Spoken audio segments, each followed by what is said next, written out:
Hello, good people of YouTube. Sealord here, and today I'm bringing you guys my top 5 OP premiums of all time. What does that mean, of all time?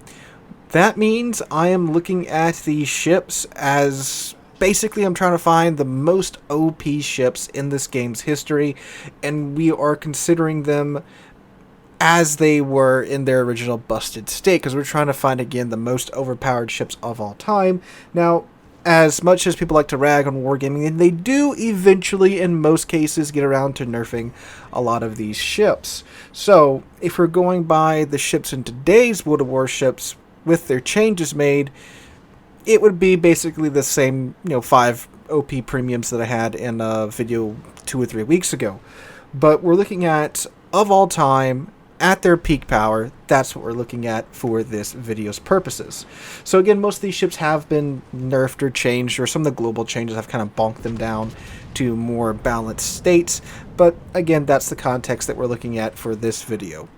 Also, if you do find yourself enjoying this video, make sure to drop a like and leave a comment down below. It really helps on the algorithm side of things, and finessing the algorithm is like 90% of doing YouTube nowadays.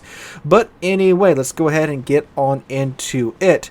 Starting with number 5, which is the one, the only, the Tier 10 special British battleship, the Thunderer.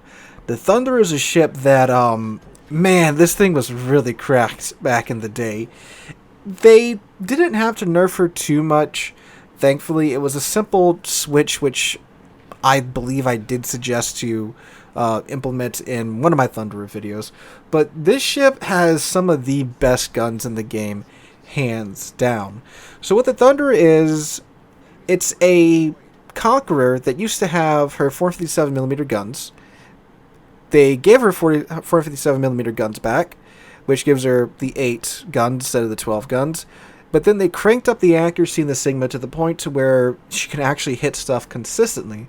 They then removed the super heal, gave her basically an improved heal a la Warspite, and then they gave it the 10-second rudder shift time of the Conqueror with the legendary mod. And that's how you get a Thunderer. And these guns are incredibly, incredibly accurate. Back at the height of her power, you could get a range out to 25 kilometers if you took the... Well, you didn't have to take the range mod. That was just her stock range.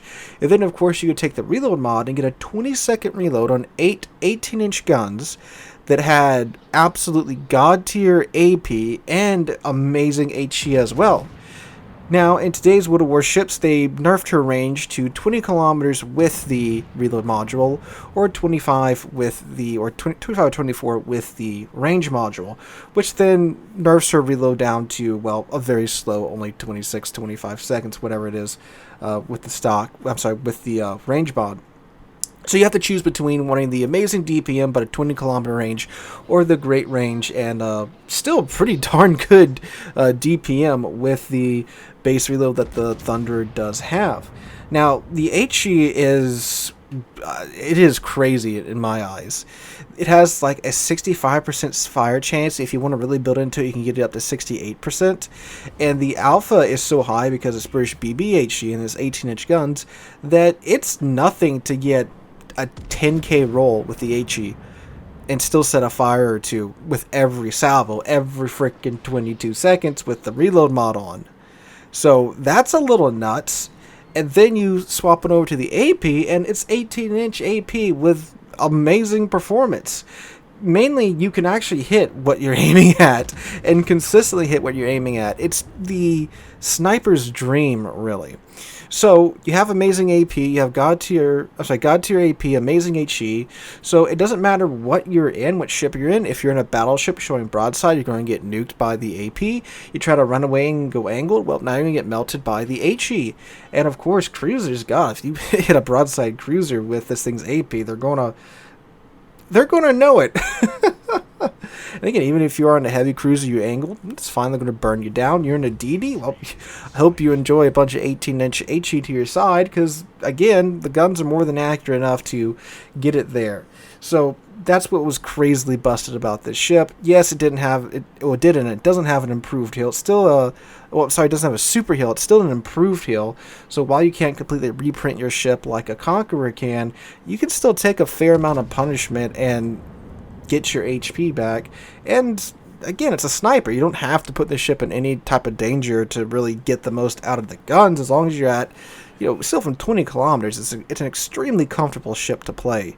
So yeah, this ship was nuts. Again, they did thankfully nerf it, and they did nerf it in a scumming raid. They removed it from Cell for Cole, and then they nerfed it, which, as much as I want to see the thing nerfed, they shouldn't have done that. They should have nerfed it before they removed it, and not after. But because a lot of people rushed to get it when they were removing it, because it, again, was the most busted ship in the game at its time, and then that happened. So that is something I do disagree with Wargaming on. But anyway, going down to number 4, we have everyone's favorite Tier 10 Soviet light cruiser, the Smolensk. Man.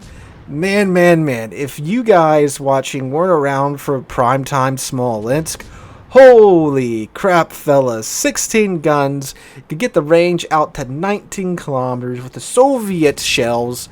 Oh, God. If you guys don't know, Soviet shells, they have great ballistics. There's a bunch of gobbledygook about, why they perform as what they do in the air. Just basically know they're very fast in the air. They don't have a lot of air drag. So unlike the American shells, which feel like, they have parachutes attached to them, the Soviet shells don't have that. So Smolensk, with her 16 guns, could get her range out to 19 kilometers. And with the fire rate, you can imagine, it was barbecue central. You could sit in a smoke screen, smoke up, and just frickin' fry battleships and large cruisers all day long with this thing. To add insult to injury, the armor scheme in the Smolensk, it's very much the no armor is best armor approach, because it's like when you'd finally catch one of these things broadside, it's like, all right, buddy, you want to feel the pain, and then you shoot them with your 12, 16-inch guns or 17-inch guns or 18-inch guns, whatever, and you just overpin him. After he just spent the last 2 or 3 or 5 minutes just absolutely roasting you down, and then of course you wouldn't see him again until his smoke screen was up, and then he's back to barbecuing you down. And unlike a lot of the other Soviet light cruisers, it actually has usable torpedoes. The Smolensk gets 8-kilometer torpedoes. The rest of the Soviet cruisers, most of them have 4-kilometer, like 5-kilometer torpedoes. So if you were, in like a GK or something, you could push the Soviet light cruise that was just hiding in a smoke or whatever, and you could have him in hydro and be, you had 2-kilometer buffer zone between him and your torpedoes. So, you had incentive to push, close the distance, and, blast into Kingdom Come. But with the Smolensk, got 8-kilometer torps, so you can still deal with you pushing into a smoke. It has hydro, has pretty good AA as well on top of that, and of course the AP is quite terrifying too, because again, it's Soviet AP, hits a lot harder than it. Well, I would say it hits a lot harder than it seems it would, even though it has a small caliber gun, but it does also have 16 of them too. So you show broadside to Smolensk, switch from HE to AP, nice chunky for like 5k salvo, and again with the reload time, the Smolensk gets quite a bit of damage quite fast with 16 guns and the reload time that it does have. So man, now how do they nerf it? Well, they nerfed it to where basically the maximum range you can get it out to now is 16 kilometers, which is still very usable at higher tier, because you have smoke screen, you still have that armor to where, again, unless you have a cruiser with good AP that shows up, or if they manage to get the battleship shells to splash in the water and slow down before they enter your hull, you're going to get mostly overpins when it comes to dealing with the Smolensk, or unless you're an Elbing. Elbings absolutely nuke these things, which is a very satisfying thing I did in my Elbing when I got her, so there is that. But yeah, Smolensk, the bane of many a battleship's existence for years, until they finally got around to nerfing her. Oh, and the commander rework also bonked her down a little bit too, because of the change up in the skills, and you couldn't get the range out. That's another thing that helped rein in the range of the Smolensk. Alright, going down to number 3, we have the Tier 9 American destroyer, the Benham. Whoever thought giving a destroyer 16 torpedoes with a 60-second reload time was a good idea, probably also designed the Smolensk. Yeah, Benham 5.9 detect, which isn't the best in class, but it's a pretty good detection radius once you build into it. 16 torpedoes, 60-second reload time. Even an ape like me can get this thing to work. I'm terrible at torpedo boats. Not to mention as well, it's also not the world's worst gunboat. Like the match you're watching in the background right now, it's a match that had, I think it was like 6 DDs aside. And while, yes, I do outspot many of them, you know, it's not as easy to torpedo a DD as it is to torpedo a battleship that you can walk up to and just stay like, 6.6 kilometers away from instead of an, 0.7 kilometer buffer zone, 700 meter buffer zone between you and the battleship. You can just keep flinging torpedoes at them. That's incredibly easy to do. DD is a little more complicated, but I'm still able to smoke up, use my guns, get some damage off of the ships that do come within range. I'm even able to gun down a Holland with the help of my team. So even in situations like this, it's still able to do things well. And once you get past the DDs and past the cruisers, heck, you can even torpedo cruisers with how easy it is for this destroyer. And 16 torps every 60 seconds. That's ridiculous. Now, this was only available in the Rogue Wave event, and I think it's popped up a couple of times in like I think it's in the Super Container, the Firepower Container, and the Santa Crates at the end of the year. So thankfully there's not too many of these things running around, because that would be pretty aggravating as hell to deal with. But if you see one of these on the other team, just know he got a lot of torpedoes and they reload very fast. Make sure you're using your hydro for sure. Alright, going on down to number 2, we have the Tier 7 British light cruiser, the Belfast. It was actually on Belfast's video last week where I got this idea. Someone recommended saying, hey, look, why don't you do a top 5 OP ships of all time type deal where you talk about ships at their peak. And the Belfast, well, if you watched last week's video, she still got it. She still absolutely has it. The last, the Thunder and the Smolensk have been nerfed. The Benham, there's a lot more radar that it has to deal with, so it's not as easy as it used to be, but it's still pretty cracked. But the Belfast, in my opinion, she's still got it. I mean, Tier 7, with the amount of utility that this thing has, you got hydro, smoke, radar, HE British light cruiser guns, and you still have AP on top of that. The only thing you really don't have is torpedoes. And I thought it was funny, someone said that the Belfast is useless without torpedoes. Okay, that's a hot take, and I make a lot of hot takes, but that's a hot one there for sure. But yeah, Belfast, the king or queen of utility, shall we say, at Tier 7. And there's a couple of other Tier 7 ships that do have radar, but not to the degree of this thing. This thing, 10 kilometers around the Belfast, that's the Belfast territory. God help you if you're a DD and you have to cap that there's a Belfast sitting by. You're probably not going to get to do it. It's got the radar, got the smoke, got the HE shells that will absolutely rip through your DD. It's got the hydro as well, so good luck trying to torpedo it. And against other large ships too. I mean, it's got enough of a nice reload to melt down pretty much whatever it has to deal with. And the AP on it's very nice against other cruisers that slip up and show at broadside, especially at Tier 7. This is one of the few Tier 7 cruisers that absolutely holds its own in Tier 9 games, because again, just the degree of utility this thing has.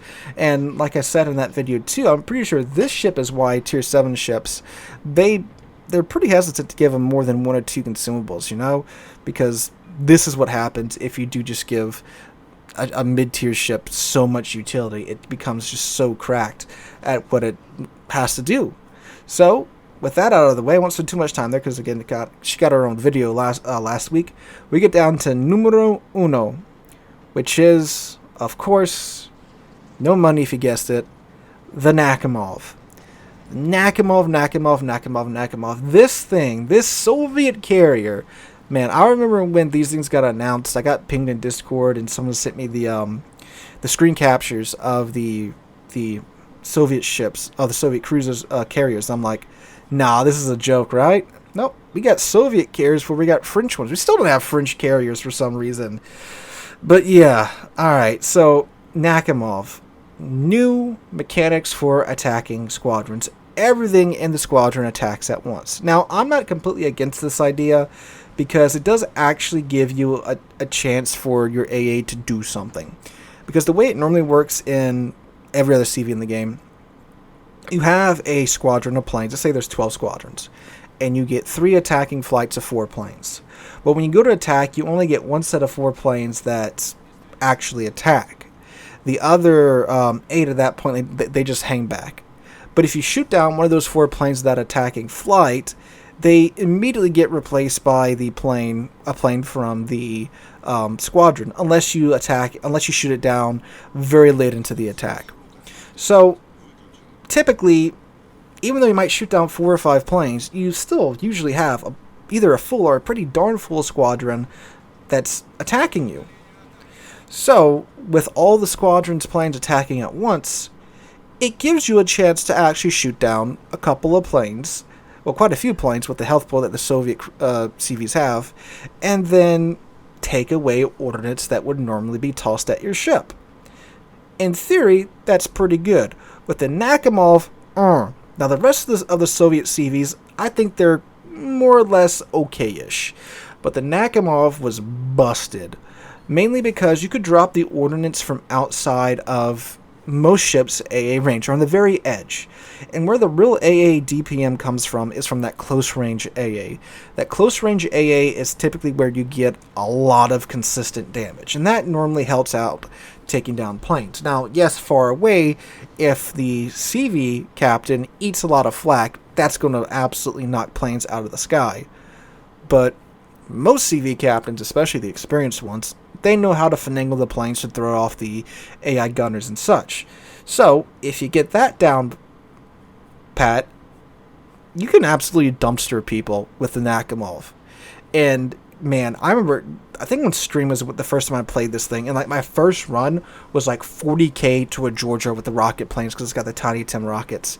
It's ridiculous. Now, since then, they have actually shaved off a plane or 2 from most of the squadrons, so you don't have quite the alpha that it used to. You just have the skip bombers, which, man, God help any cruiser that you find broadside, you're going to chunk with like 20k a run. If you get the run-ups perfect with the skip bombers, it is nuts what you can do with this ship. Oh, and on top of the 20k alpha damage the skip bombers do, they're going to start probably 2 or 3 fires.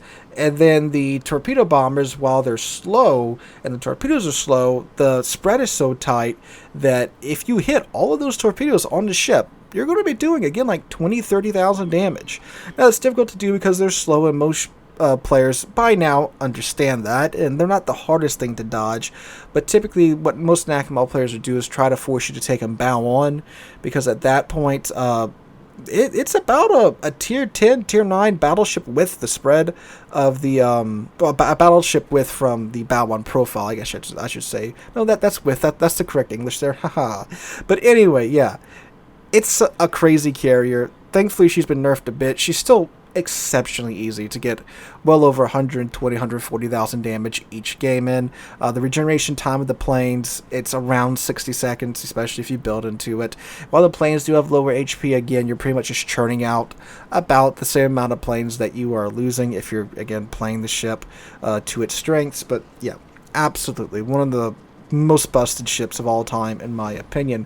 So guys, that's my list. It's actually very hard to get down to 5 ships. There's 2 or 3 ships that you're probably thinking, where's this at? Where's that at? That I was going to include in this video. See if you can guess them in the comments down below. So if you guys enjoyed, have a wonderful Monday. Hope you have a wonderful rest of your week, and hope to catch you guys in the next one.